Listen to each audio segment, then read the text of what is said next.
Juan de Bogoto, muy buenas tardes. Buenas tardes. Bienvenido, gracias por recibirnos en tu casa, Bueno, en el Matadero. Lo primero, darte las gracias. Las gracias por muchas cosas, pero creo que lo más importante es que cuando una obra, una pieza de teatro logra transformar a la gente y logra hacerle pensar, se va a su casa con esa capacidad de querer cambiar, es muy importante. Así que te damos gracias sobre todo por toda esta obra. Bueno, muchas gracias. La verdad es que ha sido de las cosas más sorprendentes, ¿no? Y más halagadoras. El hecho de que haya gente que te dice al final o unos días después que le has hecho pensar o que ahora ve ciertas cosas de otra manera es lo mejor que te puede pasar. Claro, no me puede pasar. Bueno, comentábamos antes, ha sido una vorágine de entrevistas brutal. Has contestado muchísimas preguntas, pero siempre hay una pregunta típica en la caja de música. La pregunta típica en la caja de música es la siguiente.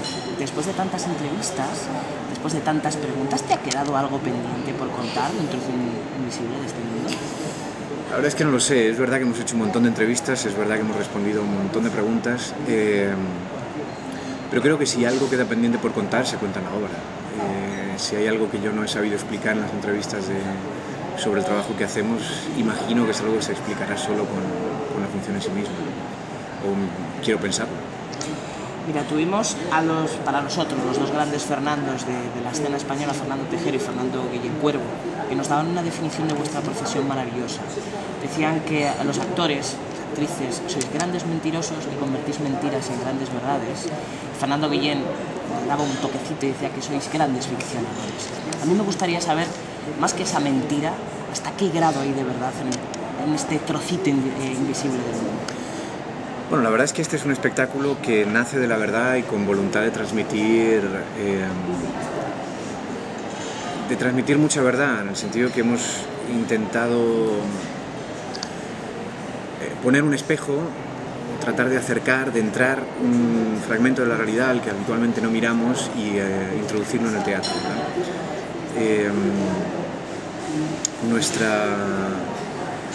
Cuando yo terminé la pieza me acordaba de una frase de Federico García Lorca en Comedia sin título que decía: cómo traer el olor del mar a una sala de teatro, cómo inundar de estrellas el patio de butacas. La reflexión era cómo traer la realidad a un teatro sin que deje de ser real y que a la vez siendo teatral. Y ese ejercicio de equilibrismo es lo que hemos pretendido hacer con esta obra. Hablar de cosas reales, muchas de las cosas que contamos son reales, prácticamente todo, dándole la suficiente ficción, el indispensable artificio para que sea creíble, porque la realidad, si la pones tal cual es en un escenario, no resulta creíble, no resulta interesante tampoco.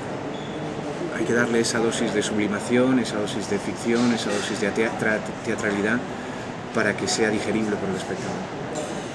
Tú que además has participado o has disfrutado en los dos extremos de tu profesión, has hecho reír y has hecho llorar.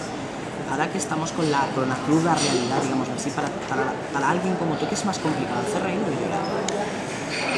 Bueno, yo creo que ambos son complicados de hacerlo bien. Yo creo que lo que es difícil es transmitir con honestidad un buen personaje, una buena historia. Y la vida en sí misma encierra momentos de mucha risa y de mucho llanto. Por eso aquí hemos intentado poner... No podía ser una cosa netamente dramática o solamente dramática, tenía que haber risa, porque así es como es la vida. Cuando yo me entrevistaba con las personas, con distintos inmigrantes, para que me contaran sus historias y reflejarlas en la obra, había muchos que te contaban historias graciosas, historias que en sí mismo eran a lo mejor muy dolorosas, pero que te las contaban como algo divertido, porque lo recordaban como algo divertido, y porque uno tiene necesidad de reírse de lo que le pasa, incluso de las cosas más dolorosas, ¿no? Entonces creo que es indispensable las dos cosas, y hacer bien cualquiera de las dos, hacer llorar bien, que sea creíble, que no sea melodramático, que no sea teatral, o hacer reír de una forma también honesta y humana y cercana y no hacer trampas, es muy difícil en los dos sentidos. Tenemos una costumbre dentro de la caja de música y es heredar preguntas de anteriores entrevistados para los siguientes. Y en tu caso hay una pregunta muy bonita de Juan Echanove, del gran Juan Echanove, que él hablaba acerca de la ventaja que supone tener papeles que no han tenido un antes y un después, es decir, creados de la nada. Él ponía el ejemplo de su verdugo, del cerdo. En tu caso, ¿cómo ha sido la construcción de todos esos personajes que vemos en esas 5 piezas, esos 5 mundos? Pues es verdad lo que dice Juan, porque ningún espectador tiene un referente previo y eso es muy de agradecer. Es muy difícil cuando haces un personaje tantas veces visto, ¿no? Cuando haces, yo qué sé, Hamlet, por ejemplo, ¿no? O Una vida sueña. ¿Quién no ha visto Una vida sueña? ¿Quién no ha visto un Hamlet antes? En este caso, bueno, los personajes fueron saliendo y casi fueron saliendo solos.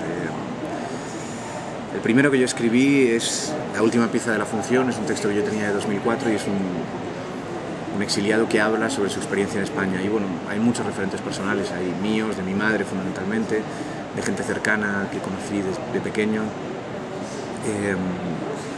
Cuando llegamos a España, esas cosas que, ese momento inicial del exilio, pues hay mucho de todo eso en el último monólogo.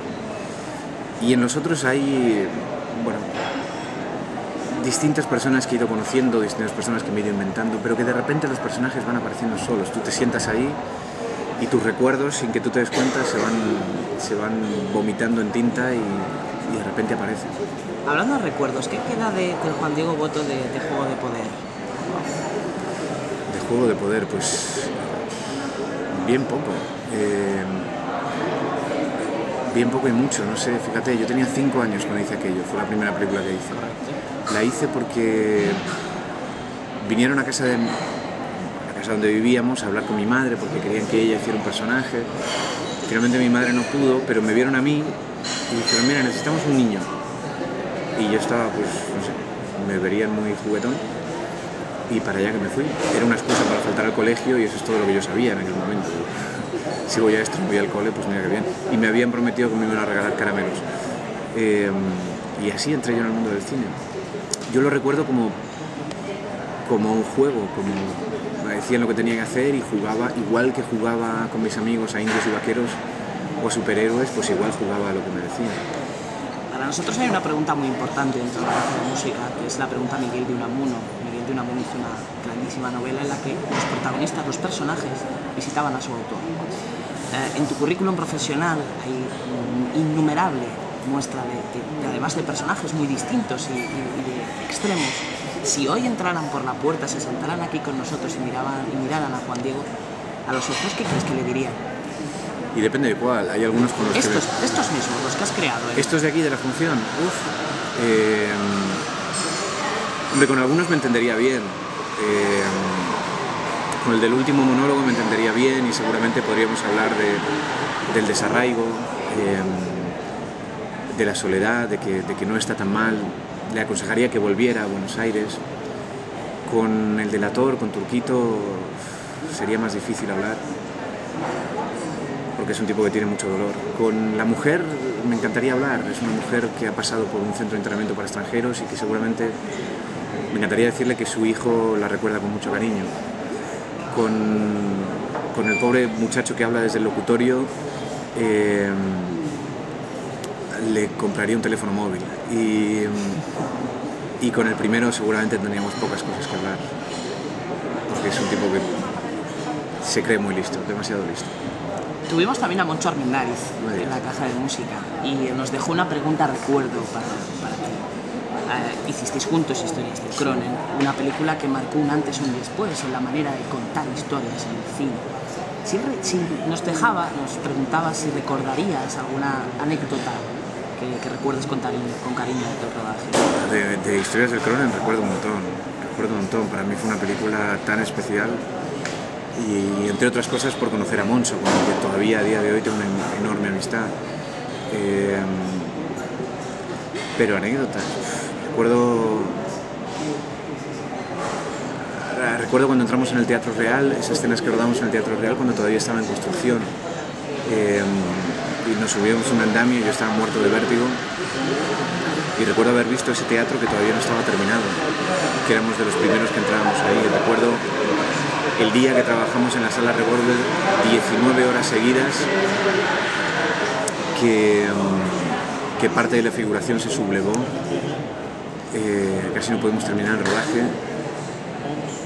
Fue un rodaje O sea, piensa que fue una película de, no recuerdo, si 9 semanas más o menos, de las cuales yo creo que 6 trabajamos de noche. O sea, llegó un momento que éramos absolutos zombies todos los miembros del equipo. Estábamos agotados y seguíamos para adelante. Y un rodaje donde nunca hacíamos menos de 13-14 horas.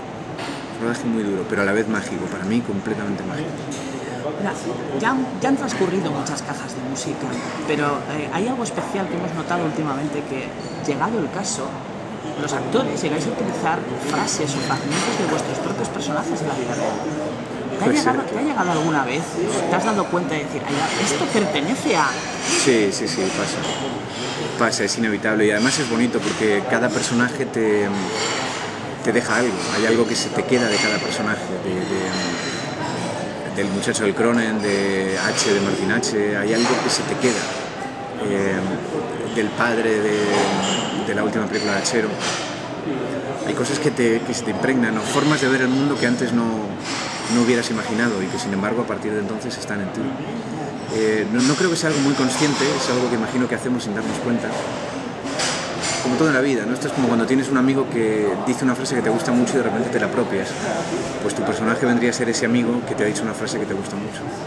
Mira, hemos tenido grandes personalidades en el teatro y nos dejaban siempre la reflexión de que en algún momento dado existe ese personaje o esos personajes de los que te cuesta desprenderte, pues quizás por la carga emocional, por la intensidad, ¿no? ¿Ha habido algún personaje durante tu dilatada carrera del cual te haya costado desprenderte? Y que eso de apagar las luces y dejar el personaje en el set e irte para casa haya sido más complicado. Sí, ha habido algunos, claro. Sí, ha habido algunos, por distintos motivos. El chaval del Cronen fue un personaje del que me costó desprenderme durante un rato, sobre todo durante todo el proceso de la película, porque parecía que si lo soltaba no lo encontraba otra vez.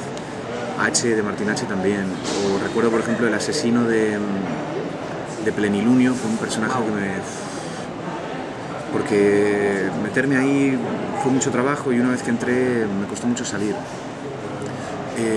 Y me pasó lo mismo también cuando terminé Hamlet. Me estuve un rato, sí, mucho tiempo después, que me costaba salir de esa neurosis.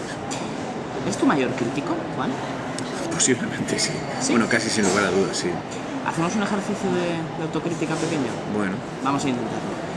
¿Cuál consideras que es tu mejor defecto como artista? Mi mejor defecto. Mi mejor defecto. Sí. Supongo que mi mejor defecto sería el ser tremendamente crítico. ¿Y tu peor virtud? Mi peor virtud. Mi peor virtud es que el primer acercamiento suele ser bueno. Entonces me hago vago, perezoso.